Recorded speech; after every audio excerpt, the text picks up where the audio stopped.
warahmatullahi wabarakatuh and salam sejahtera. So we meet again in chapter 3, force. Alright, before we continue with our chapter 3, so first of all, I hope by the end of this chapter, you should be able to first understand the concept of force, and then apply the concept of force in solving problem related to equilibrium of force, and then understand the concept of moment of force. Alright, so pada part C ini kita ada satu pengiraan yang kita akan tengok berkaitan dengan moment. And then apply the concept and formula of moment of force in solving related problem. Alright. So first is force. What is a force? Force is a push or pull, right?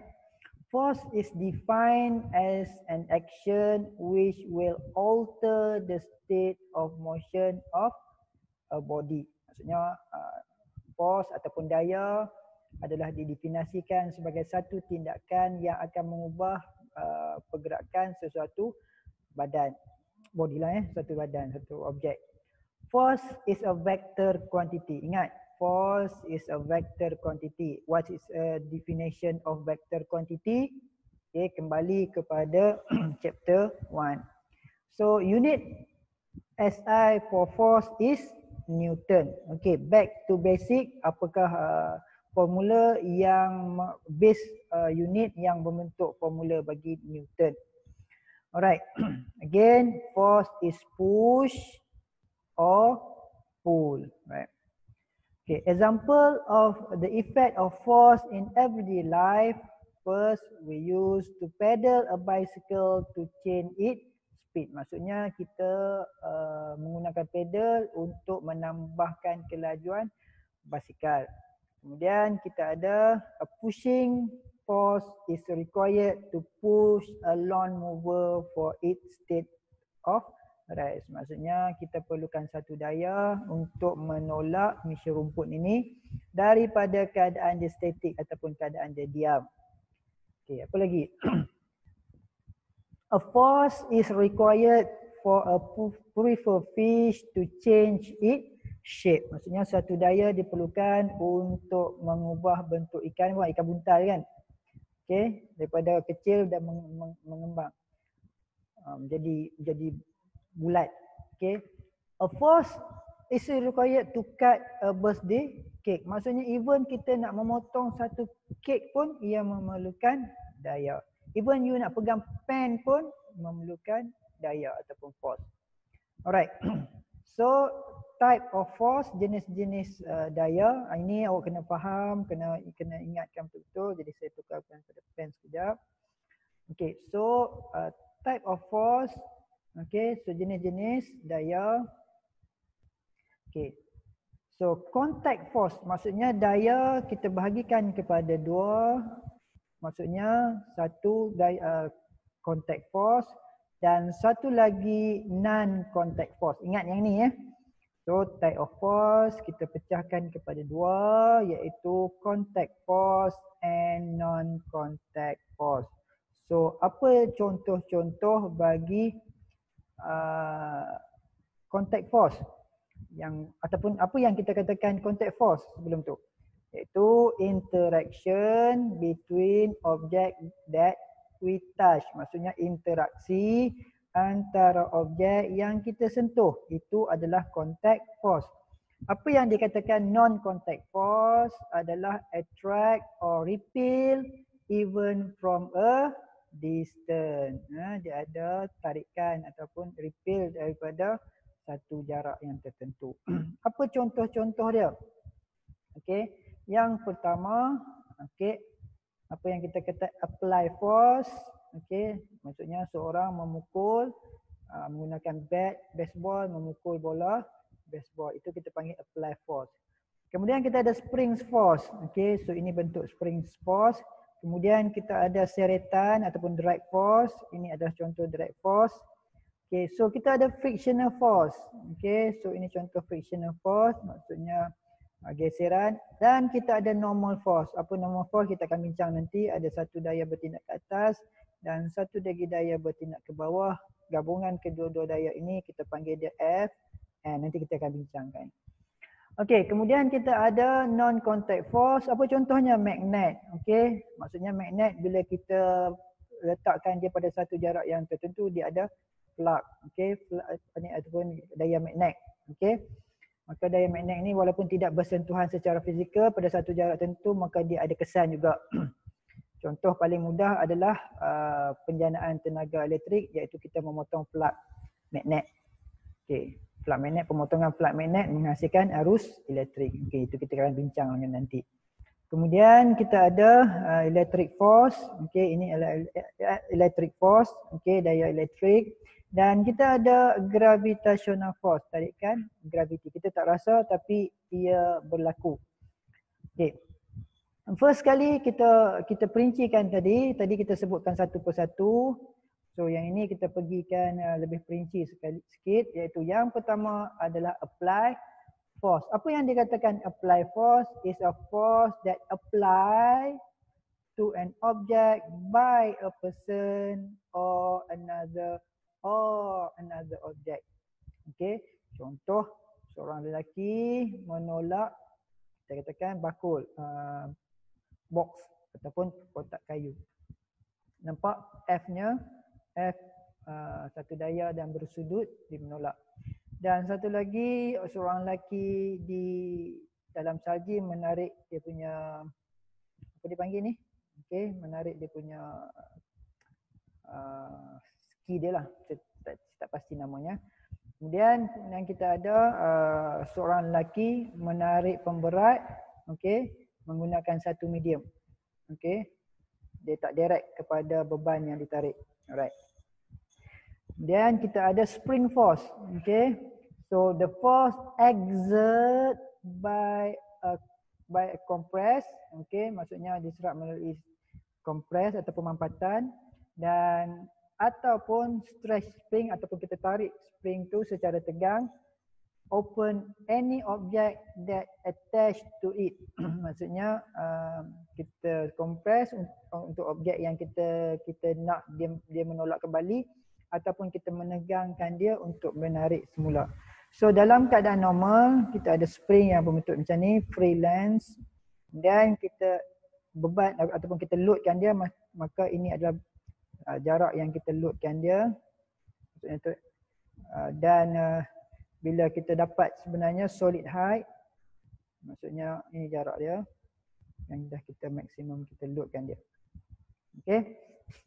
Alright. Kemudian kita ada drag force. Okay, dalam contoh tadi dia menunjukkan seorang lelaki dengan terjun payungnya. Okay, yang ini dia menggunakan kenderaan sebagai drag force. Dalam kita mereka bentuk sesuatu kenderaan ataupun apa-apa barang, terutama kenderaan, kita cuba mengelakkan berlakunya drag force. Dalam F1 teknologinya sangat hebat dalam memastikan kita meminimumkan drag force. Okey, apa itu drag force? A drag force is the resistance force caused by the motion of a body through a fluid. Fluid ni sama ada, bendalin ni sama ada air ataupun angin. Kalau kita design kenderaan kita, okey, contohnya tayar, dia akan melanggar air. So kita akan tengok adakah pelanggaran di antara tayar kereta dan juga lopak air akan menjadikan drag force, ataupun kita design kereta kita, adakah kereta kita akan menahan angin. Contohnya kereta macam ni, kereta bumbung macam ni. So kita block angin. Okay, so ini dipanggil drag force. Dia akan terblok di sini. So adakah itu design kita yang baik?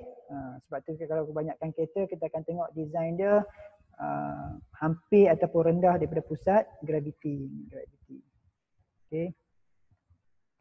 Untuk mengulangkan drag force antaranya lah.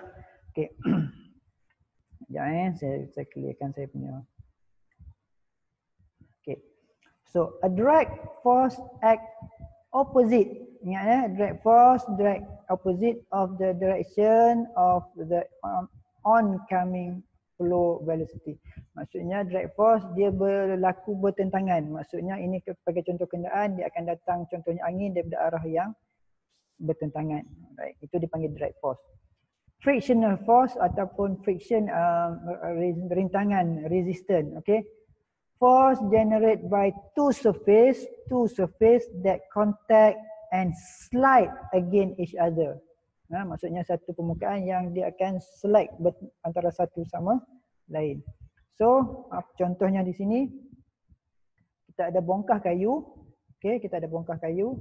Kemudian kita tarik ke arah, kalau gambar saya ni ke arah kiri, dan akan ada satu daya yang kita panggil frictional force, maksudnya antara permukaan ini yang memberi arah yang bertentangan.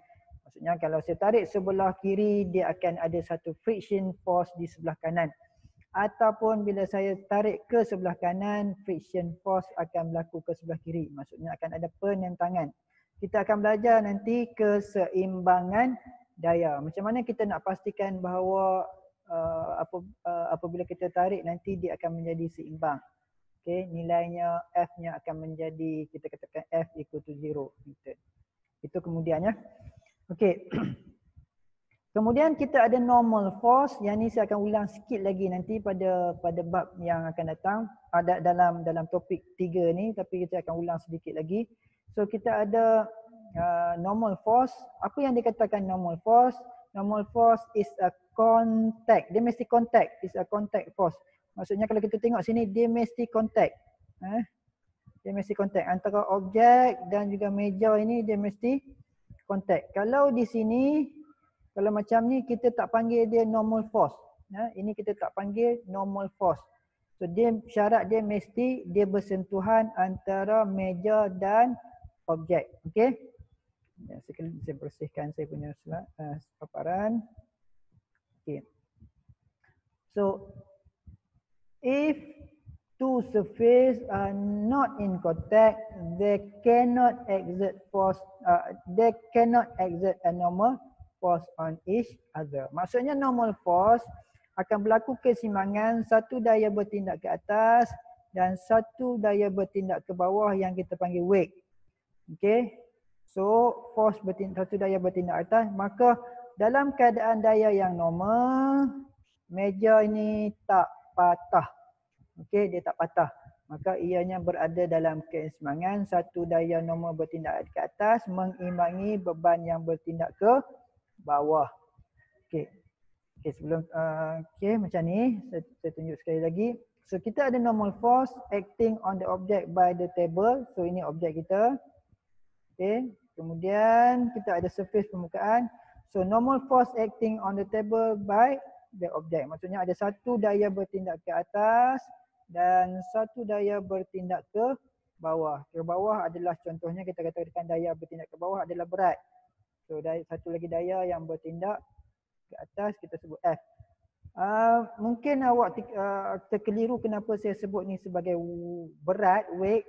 Sebab nanti kita akan dapati nilai weight equal to Newton nanti. Yang ini pun akan unitnya menjadi Newton. Kita akan bincangkan nanti dalam pengiraan. Alright. Kemudian kita ada magnet force. Okay, kita ada magnet force.